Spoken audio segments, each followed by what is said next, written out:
came time to plan for today.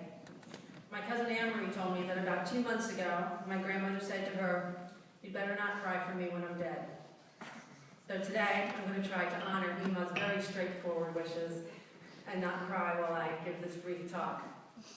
But that won't be easy, because we're all sad to lose her. It doesn't matter that she got a longer, happier, healthier life than most people ever dream of. It still hurts to say goodbye, and to know there will be no new memories made with her from here on out. But every one of us who knew her is blessed to have so many wonderful memories tucked away in our hearts. And after today, that is what will keep us connected, and what will keep her memory alive for years to come. How can I be so sure of that? Because that is the way my grandmother kept my grandfather's memory alive for the 46 years that he has been gone.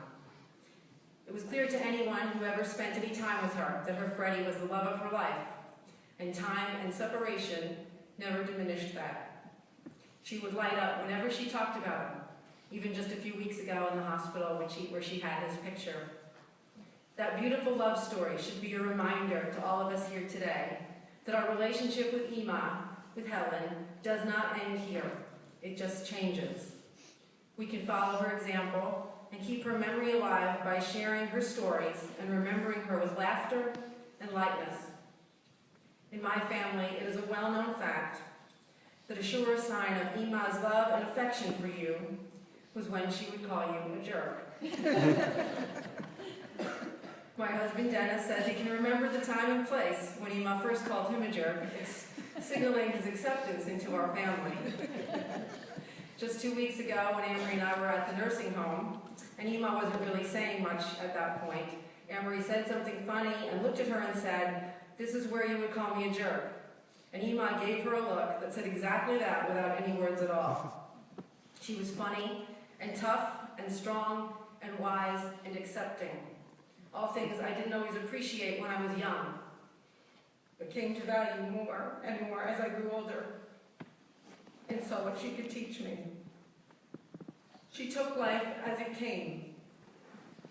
Yes, she had a gloriously long and happy life, but it was not without its share of heartache and suffering. She never went past the 8th grade. She immediately went to work. She lived through the Great Depression and World War. Her son, my father, almost died when he was a baby. Her husband did die when he was only in his 50s. Her daughter-in-law, my mother, whom she loved dearly, died when my grandmother was 75. And I can remember my grandmother standing at my mother's bedside saying, "Why her? Why not me? I'm already old." Little did we know that Ema wasn't even close to old at that point. She worked hard and kept moving forward, always accepting people for who they were and accepting life for what it was, and saying, "You do what you can," a phrase that could annoy me to no end when she'd use it in response to a litany of work deadlines I might rattle off on the telephone, but I never doubted the wisdom of it. The most quality time I got to spend with Ema was when I was young, and she would come on vacations with us or come to our house for dinner. She helped me when my crochet stitches were too tight, which was always. She taught me the definition of a good tomato sauce or gravy. She exhibited a patient, steady hand at everything she did, whether it was scrubbing a pot, or sewing on a button, or painting ceramics, or stories she would tell of putting gold leaf into books when she was very young, or even a breath that was too heavy could spoil the job. She taught me to swim and to dive, things that she excelled at, and I can remember her swimming out past the breakers at the Jersey shore. And even just a few years ago, saying that if not for her broken shoulder, she could swim the length of Anne-Marie's pool just like the young people, no problem. But mostly she taught me what it looks like to live a life of integrity and determination and strength with just a little bit of mischief. I can still remember her trying to explain to my Irish mother what Malokia, the evil eye, was. They would go back and forth of what it meant to be overlooked, laughing the whole time. And to the end, whenever one of her grandchildren or great-grandchildren did something especially good, or one of our children looked especially beautiful or handsome, she would say, "You need to tie a ribbon on her." She loved to talk about Coney Island and Steeplechase Pool and about handing out clown suits and locker keys to people who would come to the park in their Sunday best. She would talk about going on picnics with my grandfather and their siblings and cousins, and cooking tomato sauce and pasta on a grill, and then having to clean the burned pots with sand. Sometimes I wondered if it was all worth it, she'd say, without a hint of irony. But it was all worth it, for her and for us, because these stories made her who she was, and in turn make us who we are.